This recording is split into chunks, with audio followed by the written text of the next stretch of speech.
Well, I tell you, if you think about something long enough, you'll find the answer.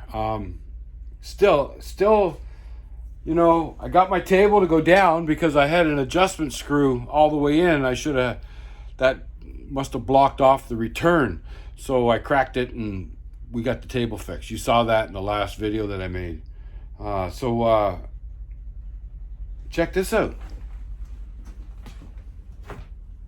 Look how high that is. I figured it out. So on the cylinder, there's a little rubber cap. I guess on that side of the cylinders, there's no pressure. So I popped the cap and I put in a bunch of oil. I'll show you the funnel I made. I used this stuff right here, hydraulic oil, and had to make a wee funnel.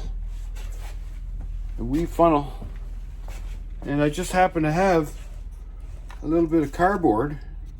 Thanks, Lowbrow, for a 50 whatever credit. Wished it was dollars. It ain't. But I made a little funnel.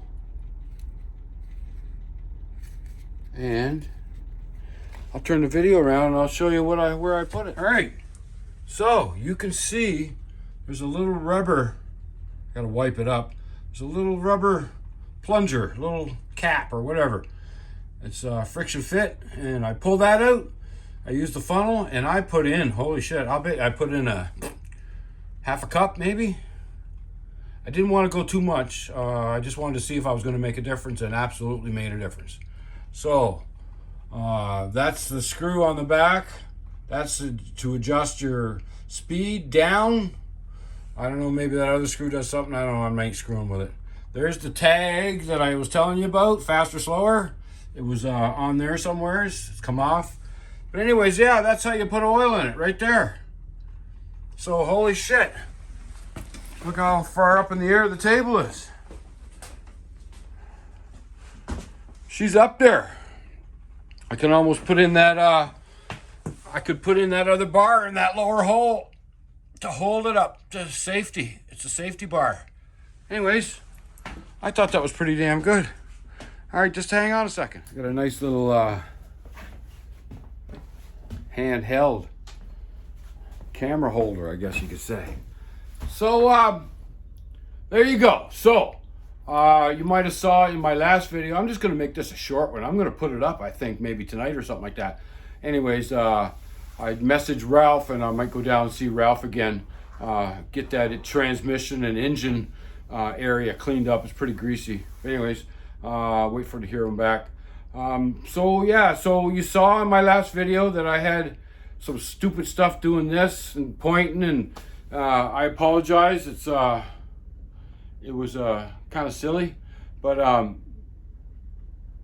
am making an end screen end cap, and I have to do it because I don't use YouTube Studio to put my video up. I just use my phone to put the video up, and I'm going to use YouTube Studio to edit my video after it's already up. So you might, if you didn't see it at the end of the last video, 3 days after I put it up, I was able to figure out how to make an end cap with the recommendation from Ralph. Well, I was getting ready to wrap it up, but I discovered something. I let the lift down, put it on the ground, and it popped the plug, the rubber plug, and it put a bit of oil on the ground.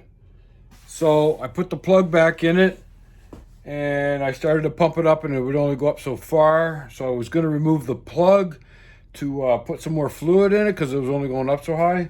And I started moving the rubber, and a lot of air escaped. So I continued to, it pumped. I was able to pump it more. So I think I almost got it up as high as I'd like to ever have it. I moved the rubber, vented a little bit more air, and then, so it's all good. So I lowered it, I pumped it up. Wow. What? I can't believe it. I don't know. The lighting. There, how's that? That's better. The lighting, terrible. But anyways, you heard me say there's got to be a stash somewheres of stuff, bike stuff. Well, there is. I found it. Thanks to my buddy Steph over Eastern Passage. We went there. We got some stuff. It's very good. It's very good. And I'm going to tell you where it's at. RPM Cycle, Main Street, Dartmouth. Upstairs, bins and bins and bins of stuff. Mostly labeled.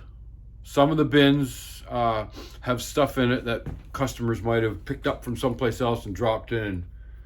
I was in a Honda bin and I thought I was getting some Honda stuff, but I didn't get any Honda stuff. But I'll show you what I got, and I'm gonna make it work. You're damn right. All right, here, let's go over here. All right. Oh my God, look at that. I got a rim with a disc on it. So it's got a disc brake.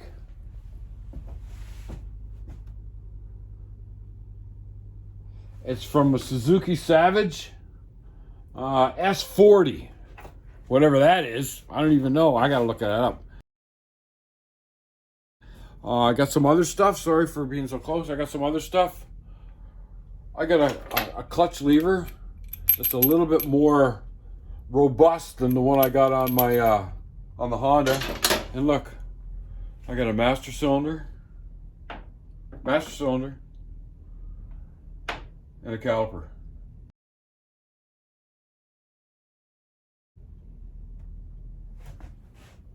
And it's gonna go on that.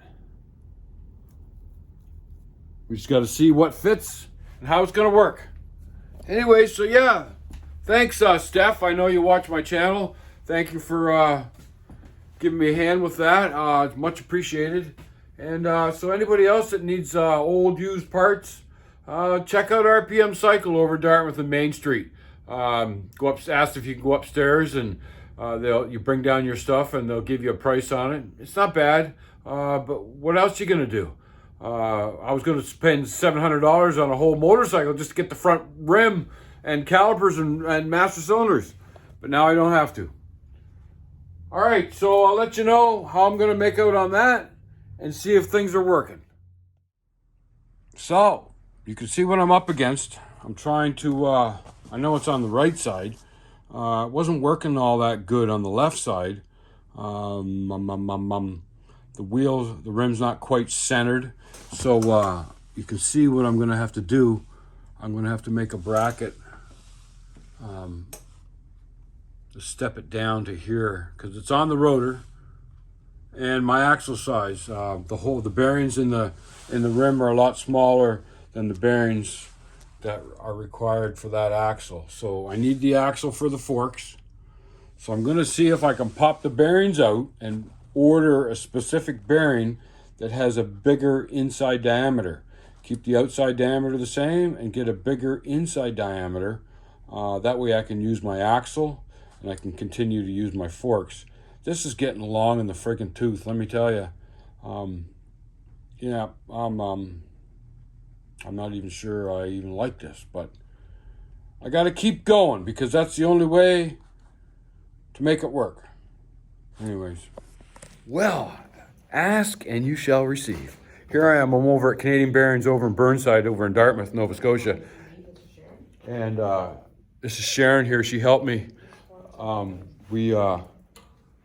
brought the axle over, and it's 20 mils. And we got new bearings with a 20 mil hole in the middle. So I can use my axle that goes for the Valkyrie front end and use this rim. So there's the bearings. I got two bearings, and Sharon did it for me. Thank you. Thank you. All right, folks, stay tuned. All right, so let's wrap this up. So you saw I had some good luck at Canadian Bearings. I'm impressed. All she did was she looked at the number on the bearing. She found out what the outside diameter is of that particular bearing. She kept that the same. She found a bearing with a 20 mil inside diameter. And here they are. 2 SKF bearings for my front rim. So that's good. So I took a chance and went over to Princess Auto while I was in the area. Blue Loctite. We like to use the blue Loctite. You don't know the price of stuff like this until you retire. I'm not going to say where. $34 for blue Loctite. $34. I got my PB blaster, and my good buddy said they're not going to sell this anymore. Well, they had a whole friggin' shelf of it. I don't know. It's there, and I bought some punches. I got some punches. And these little ratchet things. These are nice. You can put a socket on that and do a little ratcheting. They're nice. 1/2 inch, 1/4, and 3/8. And I got some brass drifts, brass stock that I can use to try to get these bearings out.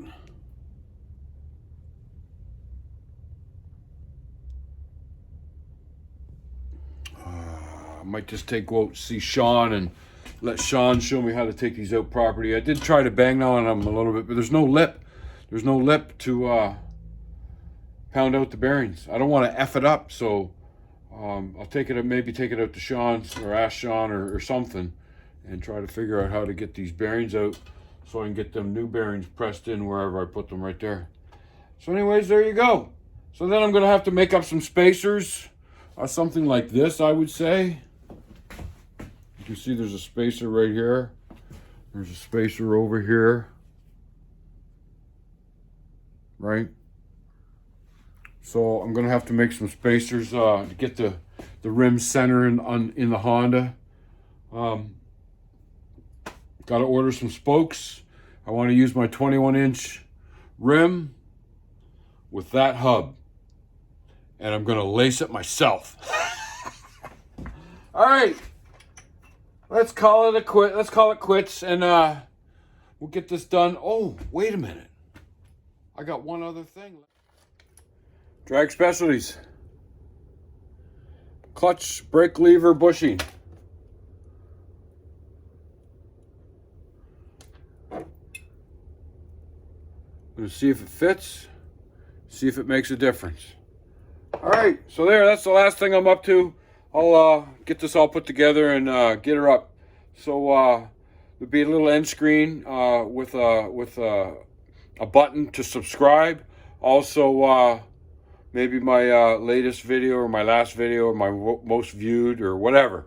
There'll be probably a couple of buttons that you can click on while you're watching this video. All right. Well, thanks a lot. Don't forget to like and subscribe. Tell your friends. Share it on your Facebook. That would be great. All right. Bye.